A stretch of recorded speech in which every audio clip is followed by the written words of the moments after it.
Oke, halo semuanya. Jadi hari ini gua mau bikin sebuah tutorial untuk menulis skenario film. Langkah pertama kalau mau belajar skenario film adalah harus tahu formatnya dulu. Jadi hari ini kita akan belajar format skenario film. Nah, skenario film ini gua pakai langsung aja dengan contoh aslinya.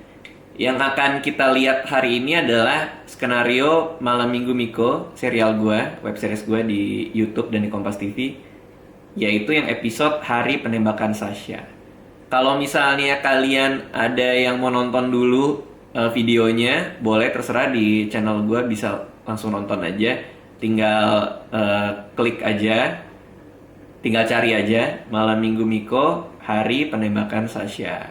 Nanti akan kelihatan videonya. Oke, mungkin ketika kalian nonton videonya, terus kalian baca skenario ini, akan ada yang beda-beda dikit gitu dari dialog atau dari deskripsi adegan. Itu biasa, karena skenario film adalah skenario yang kita bawa ketika lagi syuting, tapi ketika lagi syuting, gua pribadi sebagai sutradaranya seringkali mengganti dialog dan adegan sesuai hal yang gue pikir akan membuat ceritanya lebih baik. Jadi kita hari ini belajar formatnya aja ya. Jadi di skenario film tuh bentuknya tuh kayak gimana. Karena banyak banget orang yang mungkin belum pernah baca skenario film sama sekali. Kalau yang ini Malam Minggu Miko Hari Penembakan Sasha, kalian bisa download. Gue sediakan secara gratis, kalian bisa baca. Tinggal ketik aja, tadi gue juga nemu sendiri di Google. Skenario Malam Minggu Miko Hari Penembakan Sasha itu ada di scriptd.com. Lihat aja di situ. Oke, di Google bisa, di scriptd.com juga langsung ketemu. Oke ya. Format sebuah skenario film, halaman paling depan adalah judulnya. Ini judulnya. By the way, gue bilangnya skenario film pendek juga bisa masuk ya. Ini semua formatnya sama. Mau layar lebar, mau bioskop, mau film pendek, formatnya sama. Malam Minggu Miko termasuk pendek lah. Film pendek dari sebuah serial Malam Minggu Miko. Jadi yang pertama adalah judulnya. Malam Minggu Miko Hari Penembakan Sasha. Written by, biasanya ada di bagian sini, ditulis oleh. Nah, ini nama penulisnya, Raditya Dika, which is gue sendiri. Nah, ada tulisan draft 3 di halaman depannya, di halaman judul. Apa ini draft 3? Draft 3 ini berarti skenario ini sudah 3 kali ditulis ulang, atau sudah 3 kali diperbaiki. Biasanya gue kalau syuting, terutama Malam Minggu Miko ya, itu antara 3 sampai 4 draft. Kadang-kadang cuma 2. Kalau skenario film layar lebar kayak Kuala Kumal gitu misalnya, bisa 6 draft, bisa 7 draft. Single itu sekitar segitu ya. Banyak deh. Karena mungkin layar lebar tuh lebih rumit lah secara teknis dan lebih panjang ceritanya. Jadi harus diperbaiki terus-menerus. Oke ya. Sekali lagi, satu judul, written by adalah siapa yang menulis. Nama penulisnya adalah gue. Siapa nama penulisnya di sini. Lalu draft 3 berapa kali diperbaiki, berapa kali ditulis ulang. Ini 3 kali ditulis ulang. Oke. Jadi 3 kali ada perubahan. Kita masuk ke halaman pertama. Nah, kalau gue biasanya, gue nulis pembabakannya. Ini X1, artinya babak pertama. Gue biasanya membagi skenario gue jadi 3. X1, X2, X3. Banyak penulis skenario lain yang tidak melakukan ini. Tapi biasanya gue taruh aja X1. Biar gue gampang ketika gue lagi ngedirect.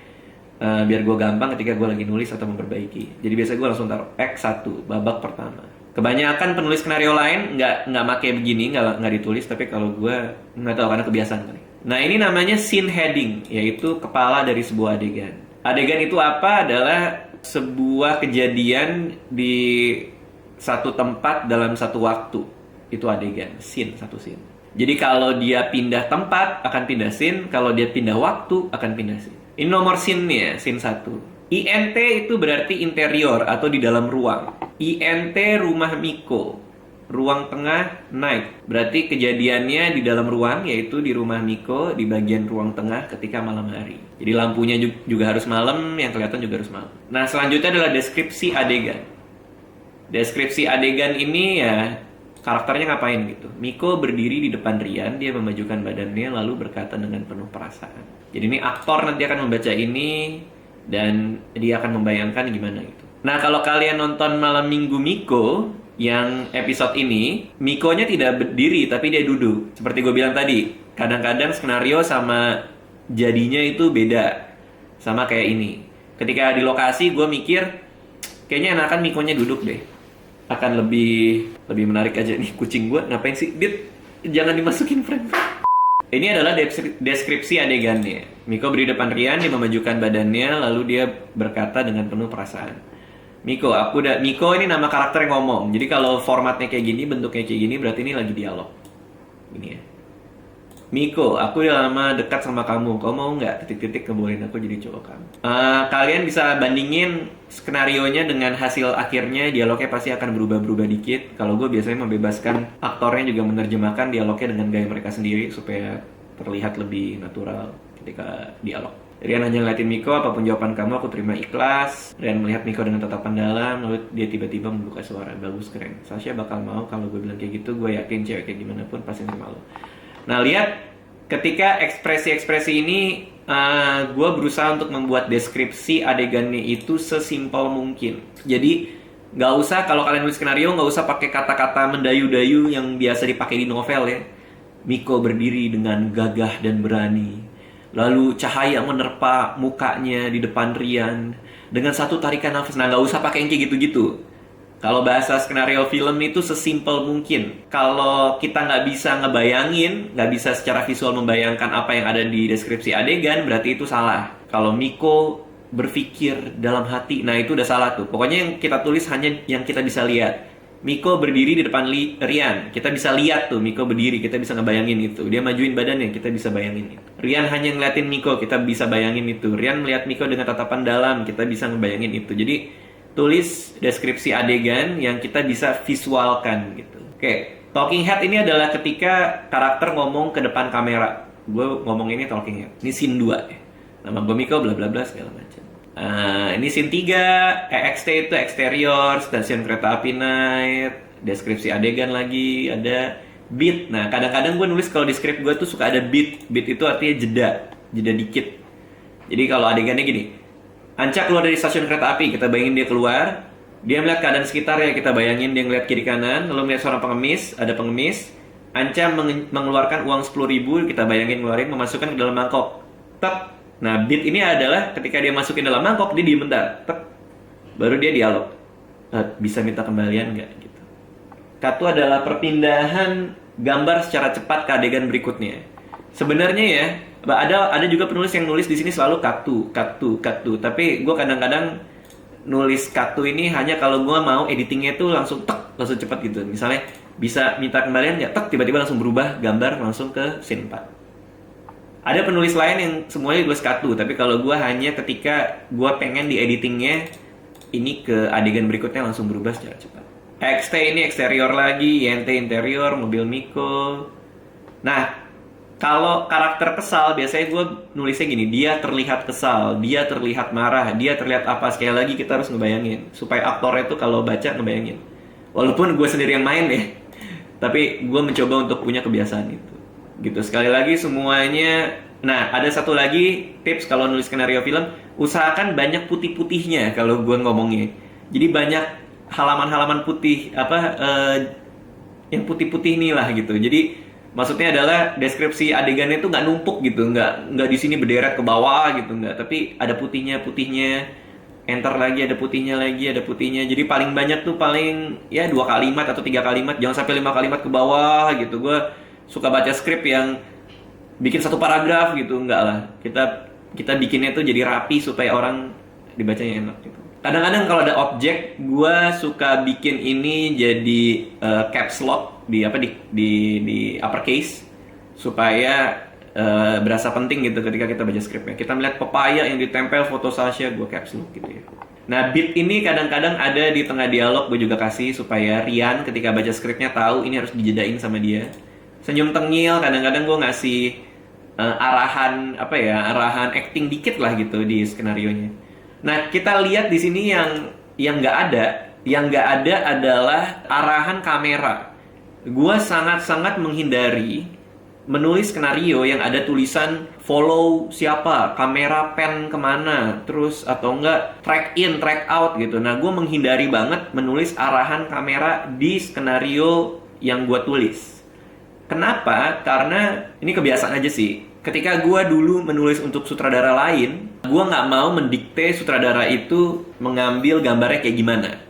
Jadi itu kebiasaan yang gue develop ketika gue mulai-mulai jadi penulis skenario yang menulis untuk sutradara lain. Kalau sekarang kan yang ngedirect diri gue sendiri gitu.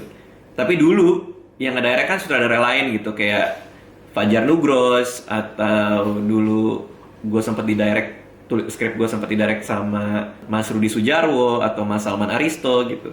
Jadi gue menghindari mendikte sutradara. Terserah dia mau ada track in, mau ngepen, mau close up, mau ngezoom, terserah dia mau bikin kameranya tuh kayak gimana gitu ya. Gue sarankan kalian juga kayak gitu. Nah, intercut ini adalah ketika gue pengen sebuah adegan itu gambarnya akan berganti-gantian dengan gambar yang lain. Kayak gini misalnya, interior rumah Miko Night. Halo, ini kan lagi soal nelpon nih. Jadi gue pengen adegan nelpon Rian di rumah itu berganti-gantian dengan adegan di stasiun kereta api ketika si Anca nelpon. Makanya gue pakai intercut gitu. Cut cepat lagi, cut back tuh cepat lagi ke sini. Itu buat, biasanya gue pakai ini untuk yang zoot yang itu loh, apa sih namanya tuh? Ya ada yang flashback, ada apalah itu ya. Kalian bisa nonton Malam Minggu Miko yang Hari Penembakan Sasha sambil baca skripnya biar lebih jelas lagi.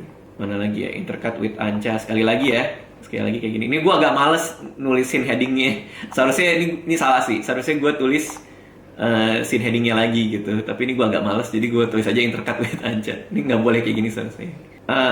Ada lagi VO ini voice over gitu. Kita melihat ada pembantu yang lagi nangis di tempat jemuran. Kami pernah punya pembantu yang dramatis dan lebay gitu.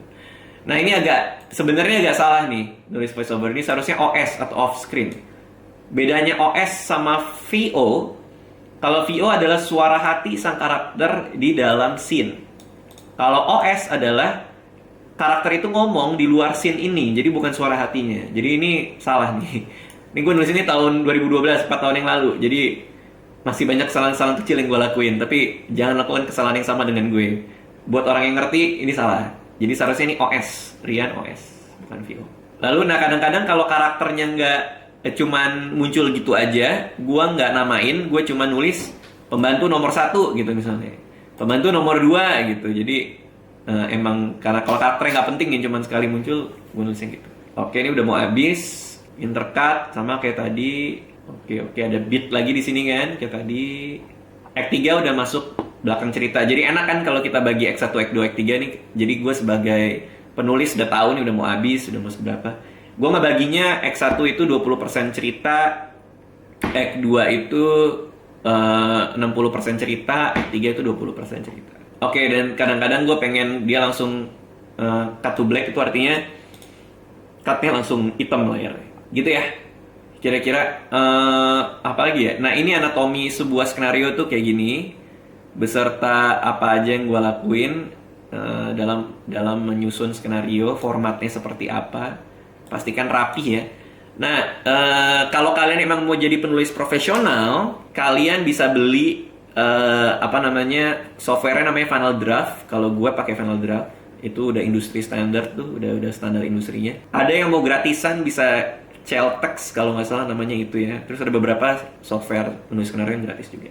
Nah, mudah-mudahan ngebantu ya.